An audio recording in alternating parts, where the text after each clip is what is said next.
मेरा नाम डॉक्टर लक्ष्मी गौतम है। मैं एक आर्टिस्ट हूँ और एक आर्टिस्ट अपनी फीलिंग्स, अपने इमोशंस को कलर और ब्रश के थ्रू कैनवस पे शो करता है।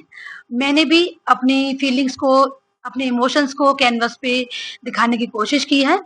अभी ईरान और इज़राइल में युद्ध चल रहा है जो कि नहीं होना चाहिए। उससे अम, बहुत सारे मासूम लोगों की जान जा रही है, निर्दोष मारे जा रहे हैं। उससे किसी का कोई फ़ायदा नहीं है सिवाय नुकसान के। तो मैं ईरान और इज़राइल से यही बोलना चाहूँगी कि आप आपसी समझौता करें, आपस में बात करें और इसको यहीं की यहीं खत्म करें। मैंने अपनी पेंटिंग में दिखाया है एक कबूतर, जो कि एक शांति का सिंबल होता है। मैं शांति चाहती हूँ। ये जो युद्ध चल रहा है, इसे यहीं की यहीं खत्म होना चाहिए और दोनों देश मिल करके एक गठबंधन करें, जो कि मैंने एक धागा बनाया है पेंटिंग में।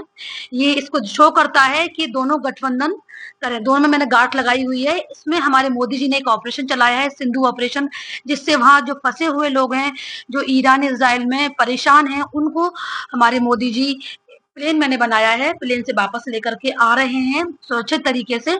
और हमारी संस्कृति है वसुधैव कुटुम्बकम। उसका मतलब होता है पूरी पृथ्वी को एक रहना। हम सब लोग एक हैं, हम सब लोग अलग नहीं हैं, हम लोगों को एक-दूसरे की सहायता करनी चाहिए। इससे ये मैसेज देना चाहती हूँ मैं इज़राइल और ईरान को, इसको समझिए, हमारी संस्कृति का जो ये देव कुटुम्बकम है, इसे समझिए और एकजुट हो जाइए।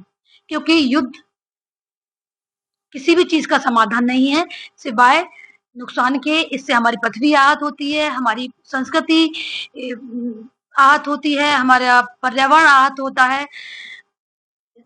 इसका कोई सॉल्यूशन नहीं है युद्ध का।